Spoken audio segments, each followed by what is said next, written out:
Let's play with our crumbs today and make a glorified 9-patch variant. Our finish size will be an 8.5-inch quilt block.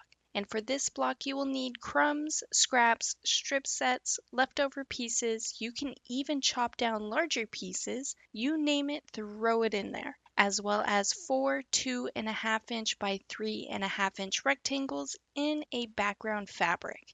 I recommend using something that is in high contrast to your crumbs, and even your background fabric can be scraps too. You'll just have to cut out the more perfect size to create the block.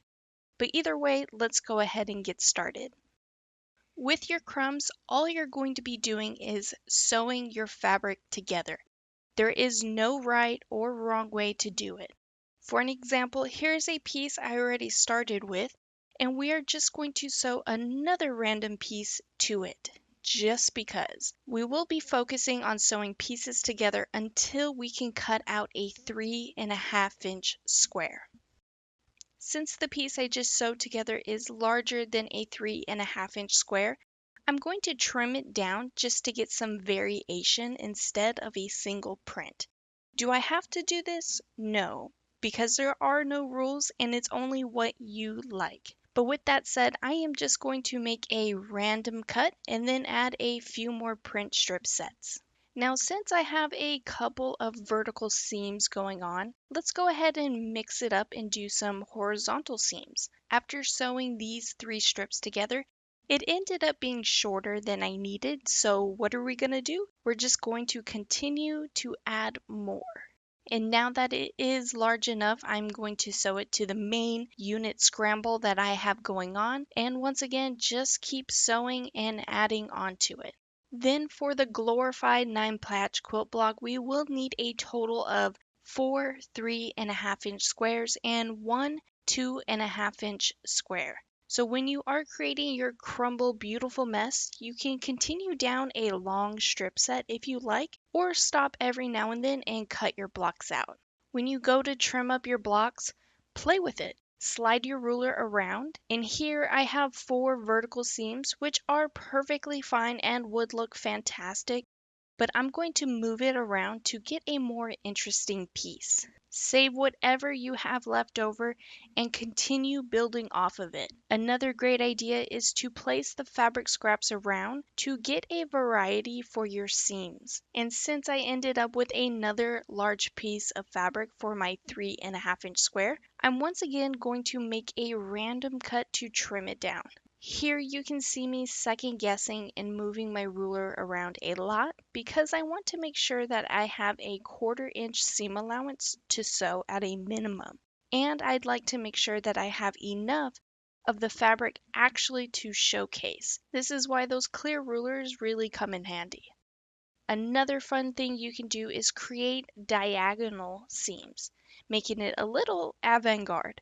With some diagonal seams, you might end up with a large scrap on the back. So using fabric scissors or your ruler, just trim that excess off. You don't need it because it can cause some bulk issues later on. But once again, just keep sewing. You can create a lot of strip sets or just keep building and making a square like how I am now. The point is, don't overthink it and just sew fabric together. Your seam allowance here doesn't need to be perfect. Just sit at your sewing machine and sew things together. Pretty simple. Now I am going to be creating 2 blocks, so I'm just going to keep cutting out what I need. Another tip is if you have fabric that you love the print, you can also fussy cut out a image. And in this case, I will be fussy cutting these lemons out for my single 2.5-inch square.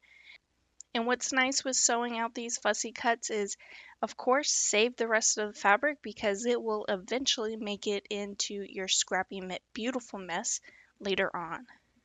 And just to give you an idea, after everything today, here's what I will be throwing away, and that is just block trimmings to square everything up and salvages. You can sew your salvages into your block if you like, but I will be skipping it since this part of the salvage is a little boring. But if you can look at my scrap pile, I barely made a dent. Scraps can go on forever, which is why you should never throw them away. But moving on, Let's go ahead and create our block. Once again, you will need four 3.5-inch crumb squares and one 2.5-inch crumb square plus four background 2.5-inch by 3.5-inch rectangles. Go ahead and lay your blocks out like so, with the 2.5-inch square in the middle, and sew your blocks together into rows, and lastly your rows together to complete a 8.5-inch square. Now do be careful with your seam allowances, as things can pile and build up on you.